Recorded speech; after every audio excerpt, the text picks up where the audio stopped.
She said, "I'm not cutting off my ex just because you're insecure." Fair point, I said. Accepted Amsterdam, the position I'd declined 3 times for her. She realized I was serious when she showed up at my apartment to work things out. The new tenant answered the door. "Hey viewers, before we move on to the video, please make sure to subscribe to the channel and hit the like button if you want to see more stories like this. Thanks." Throwaway account because, well, this story got a bit too real and I don't need the drama resurfacing. But if you're here for some karma-fueled relationship justice, buckle up. This is how my ex, Emily, basically handed me the keys to a better life on a silver platter of betrayal. AITA for finally putting myself first after years of being her emotional doormat? Spoiler, I don't think so. Let me start from the beginning, because context matters. I met Emily about 4 years ago at a mutual friend's birthday party in the city. She was this vibrant marketing grad, full of big dreams about climbing the corporate ladder, and I was just hitting my stride as a software engineer at a solid tech firm. We clicked instantly, shared laughs over bad karaoke, late-night talks about our ambitions. I fell hard, and she seemed to as well. Early on, she told me about her ex, Jake. They'd dated for 2 years in college, but it ended messy. He was the adventurous type, always chasing thrills like spontaneous road trips or quitting jobs on a whim. She painted him as unreliable, someone who left her feeling unstable. I, on the other hand, was the steady one. Reliable job, savings account, plans for the future. That's what she said she loved about me. Fast forward a bit, and I started making sacrifices without even realizing how one-sided it was. Emily hit a rough patch right after we got serious. Lost her entry-level job due to company downsizing, struggled with anxiety about her career. I stepped up. Covered her rent for a few months while she job hunted, helped her polish her resume, even connected her with some contacts in my network. She landed a decent gig in digital marketing eventually, and things seemed good. But that's when Jake started creeping back in. At first, it was innocent enough. A text here and there. Just checking in as friends, she'd say. I'd see his name pop up on her phone during movie nights, and she'd laugh it off. "Oh, Jake's just sharing a funny meme from our old group chat." No big deal. But it escalated. She'd like his social media posts, pictures of him hiking in some exotic spot or at music festivals. Posts that screamed, "Look at my exciting life." I'd mention it casually, like, "Hey, it bothers me a bit that you're still so connected to your ex." Her response? Eye rolls and defensiveness. "Alex, don't be so insecure. Jake's just a friend now. We have history, but that's it." History. That word started to grate on me. I'd overhear bits of their calls, her giggling at his stories, venting to him about work stress instead of me. One night, after a long day, I found her scrolling through old photos on her phone. There was one of her and Jake at a beach, arms around each other, looking carefree. When I asked why she still had those, she snapped. "Memories aren't something you delete just because someone new comes along. God, why are you always so paranoid?" I wasn't paranoid. I was loyal, committed, and yeah, maybe a little naive. But I loved her, so I tried to trust. Meanwhile, my own career was taking off. About 2 years into our relationship, I got an offer from the company's Amsterdam office, a senior developer role with a fat salary bump, relocation package, the works. It was a dream, working on cutting-edge AI projects, living in Europe, exploring new cultures. But Emily was just starting to stabilize in her job, and she freaked out at the idea of moving. "I can't uproot my life right now, Alex. What about my friends, my family? And Jake's here too. He's going through stuff, and I want to be around for that." Wait, what? Jake's stuff mattered more than our future? I turned it down. For her. She hugged me tight that night, whispering how much she appreciated it. "You're my rock, Alex. I don't know what I'd do without you." But 6 months later, the offer came again. Same position, even better terms. Emily was in a good place by then, but she hesitated. Amsterdam sounds amazing, but I don't know if I'm ready for that big a change. And Jake just got dumped. He's a mess. I feel bad leaving everyone behind. Again, Jake. I declined a second time, telling myself it was for us. My boss was baffled. "This is career suicide, man. Opportunities like this don't come often." The third offer hit last year. By then, things with Emily were strained. Her friendship with Jake had ramped up. Coffee meetups she downplayed as catching up, late-night texts she'd hide when I walked in the room. I'd catch her comparing us subtly. Jake's starting that adventure travel blog. It's so inspiring. Your job's great, but it's just predictable. It stung. I was the one paying bills, planning dates, being there through her lows. Yet I was predictable. When the Amsterdam email landed, I brought it up over dinner. Emily, this could be huge for us. Fresh start, better life. She sighed, twirling her fork. I get it, but I'm happy here. And honestly, if you're pushing this because you're jealous of Jake, that's on you. Jealous? Maybe a little, but it was more about respect. I wanted boundaries. Look, if we're serious, maybe tone down the contact with him. It feels like emotional cheating. Her eyes narrowed. Emotional cheating? Wow, Alex. That's dramatic. I'm not cutting off my ex just because you're insecure. People can be friends after dating. Grow up. That line hit like a gut punch. I'd sacrificed promotions, stability, all for her comfort, and now I was the insecure one? I sat there, staring at my plate, feeling the weight of those 3 declined offers. But I didn't argue. Not yet. Instead, I nodded slowly. Fair point. And in that moment, something shifted. I excused myself, went to the bedroom, and replied to the email. Accepted. Start date in 2 months. No fanfare, no announcement. Just a quiet decision to stop being her backup plan. The next few weeks were a slow unraveling. Emily acted like nothing happened, still texting Jake openly, posting vague stories about cherishing old connections. I kept my acceptance under wraps, tying up loose ends at work, subletting the apartment discreetly. Internally, I was a mess, replaying every sacrifice, every time I'd put her first. Why had I declined Amsterdam 3 times? For someone who saw me as predictable? The confusion gnawed at me during long walks alone, staring at the city lights, wondering if I'd wasted years on a one-sided love. But I didn't lash out. I just detached, packed boxes in silence while she was out, focused on the logistics of the move. It was like watching a movie of my own life. Realizing the plot twist was me finally choosing myself. Things came to a head one evening about a month before my move date. Emily had been distant, spending more time out with friends. Code for Jake, I suspected. I'd seen her liking his posts again, ones where he was tagged at bars with other women, looking smug. That night, she came home late, a bit tipsy, and plopped down on the couch with a sigh. We need to talk, Alex. I knew what was coming. I sat across from her, calm as ever. Okay, what's up? She fiddled with her phone, avoiding my eyes. This isn't working. You're suffocating me with all this jealousy stuff. Jake and I are just friends, but you keep making it a thing. I need space to figure out what I want. Space. Right. What you want. Like with Jake. She rolled her eyes, that smug smirk creeping in. See? There it is again. Insecure Alex. Jake gets me. He's fun, spontaneous. We talk about real stuff without all the judgment. You're always so safe. Planning everything. Turning down adventures like that Amsterdam thing because you're scared of change. I almost laughed at the irony, but I held it in. I turned it down for you, Emily. 3 times. She waved it off dismissively. Whatever.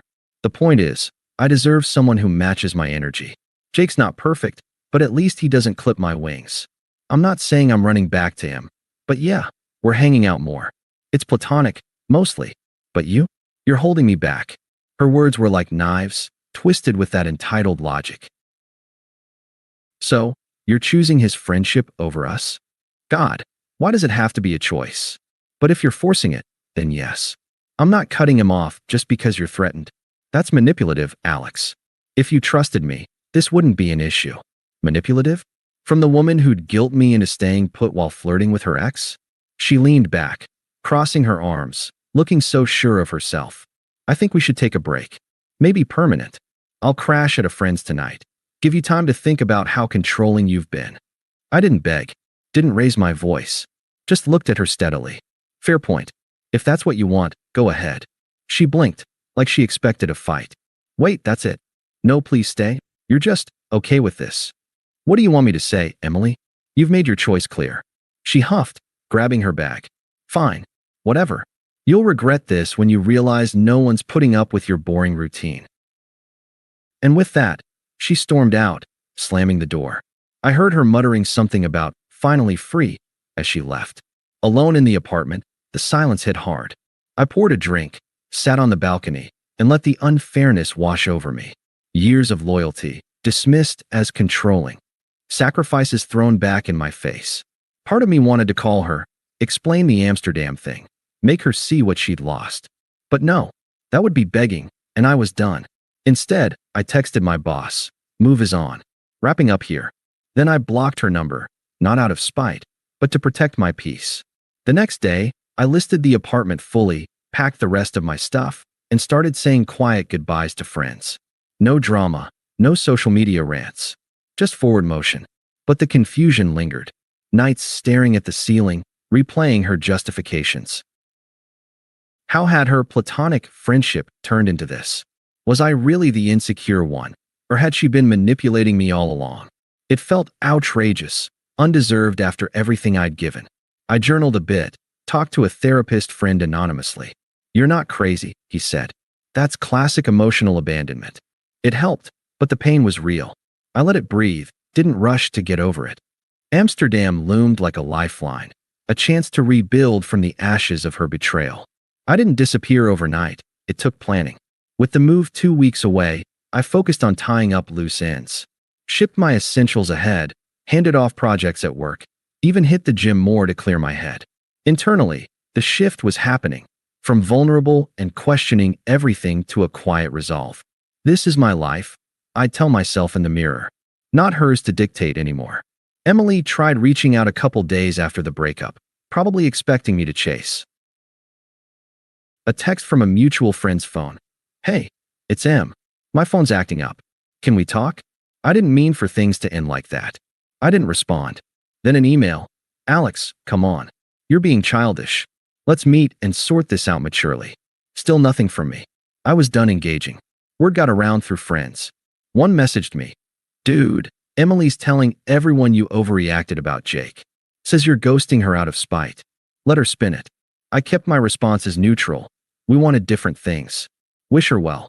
No bad-mouthing. No details about Amsterdam. That was mine. The day before my flight, I handed the keys to the new tenant, a quiet grad student I'd found through a listing. "Place is yours now. Good luck." He nodded, oblivious to the backstory. I crashed at a hotel near the airport, feeling a mix of nerves and freedom. For the first time in years, I wasn't planning around someone else. Landing in Amsterdam was surreal. The canals, the bikes everywhere, the fresh start. My new team welcomed me with open arms, dinners out, tips on neighborhoods. The job? Challenging but rewarding, diving into projects I'd only dreamed of back home. I rented a cozy apartment overlooking a park, started exploring museums on weekends, even picked up some Dutch phrases. The confusion faded into clarity. I'd been holding myself back for her. Now I was free. Friends back home kept me loosely updated, though I didn't pry. Emily's hanging with Jake a lot now. Seems official. Good for them. I thought genuinely, at first. But as weeks turned to months, my internal voice strengthened.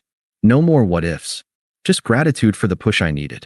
That's when karma started rolling in, slow at first, then like a freight train. I didn't seek it out, didn't stalk her socials, or pump friends for info. But bits trickled through mutuals who felt bad keeping it from me. About a month into my Amsterdam life, a buddy from back home messaged, "Hey man, thought you should know. Emily and Jake are a thing now. She's posting pics of them at some festival, looking all loved up." I chuckled at my desk, sipping coffee, overlooking the canals. Predictable, indeed. But the shine wore off quick. Turns out Jake's adventurous side came with baggage. From what I pieced together via sporadic updates, he was drowning in debt, credit cards maxed from those spontaneous trips, no steady job beyond gig work. Emily, fresh off our breakup, quit her marketing role impulsively to join him on the road, dreaming of that travel blog life she'd gushed about. Bad move. They bounced around for a bit, her funding most of it from savings I'd helped her build. Friends started distancing. Our mutual circle saw through her spin, especially after one overheard her trash-talking me at a gathering. Alex was too safe. Jake's real passion. Then the cracks showed. Jake got volatile during a trip, arguments over money, him flirting with others right in front of her. She confided in a friend who related. Emily's a mess. Jake bailed on her in some random town, left her with the hotel bill. Said he needed space, Sound familiar? Irony at its finest. She scrambled back home, jobless, dipping into credit just to cover rent. Her social media shifted from smug couple shots to vague posts about growth through pain and learning from mistakes.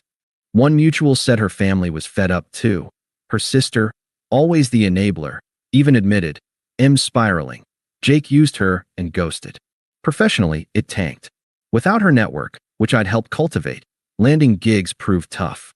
She applied to a few places but got rejections. Word was, her abrupt quit raised red flags. Isolation set in. Friends who defended her freedom now sided with the truth.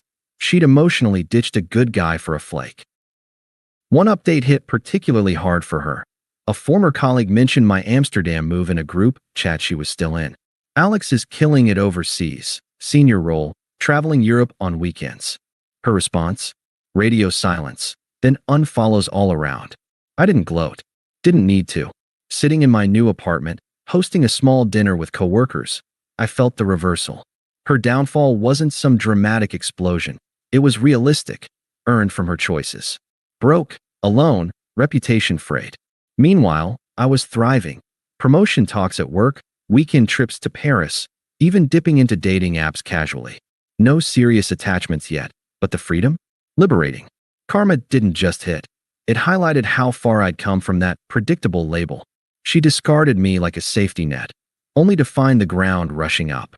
Her attempts to crawl back started subtle, then snowballed into desperation. First, about 3 months post-move, an email slipped through. My work one, since I'd blocked her personal. Alex, hey, heard you're in Amsterdam now. That's wow. Congrats, I guess. Look, I know things ended badly, but I miss talking. Jake was a mistake. He's not who I thought. Can we chat? Just as friends. I read it at a cafe, like traffic buzzing outside. No sympathy stirred. She'd called me insecure for wanting boundaries. Yet here she was. After her spontaneous fling imploded. I archived it without replying. Next came texts from unknown numbers. Burners, probably. It's Emily. Please don't ignore me. I messed up big time. Jake turned out abusive, controlling. He isolated me from everyone. Sound familiar? Wait, no, that was unfair. But I see now how good you were. Escalation hit with calls. Voicemails piled up. Alex, pick up. I'm sorry for everything. I was smug, dismissive. You didn't deserve that. Let's meet. I could visit Amsterdam? We had something real. Her tone shifted from apologetic to pleading. One night, a longer message. Why are you being so cold? I thought you were better than this. Jake left me broke, alone. My family's worried. At least respond so I know you're okay. Ah, the family. That's when her toxic crew jumped in. Her sister, Lisa, always the unpleasant meddler, DM'd me on social. Hey, jerk. Emily's crying nonstop because of you. She made one mistake, and you're ghosting like a coward? Grow a pair and talk to her. She deserves closure. Then her mom called from a withheld number, voice dripping guilt. Alex, honey, I know she hurt you, but family's family. Emily's unraveling. Lost her job, no friends left. Be the bigger person. Come on, for old time's sake. I didn't engage. Blocked where I could, deleted the rest. But she amped it up. Angry face kicked in after a week of silence. Another voicemail. Fine, ignore me. But you're heartless, Alex. I bet you're loving this. Me begging while you're off playing expat. Jake was right. You're boring and vindictive. How dare you just vanish? Hypocrisy on full display, accusing me of what she'd done. She even roped in a mutual friend. Dude, Emily's harassing me to reach you. Says you owe her an explanation. Her sister's calling you names behind your back. This is getting messy. Through it all, I stayed detached. No, I'm sorry to hear that, or sympathy. Internally, it confirmed everything.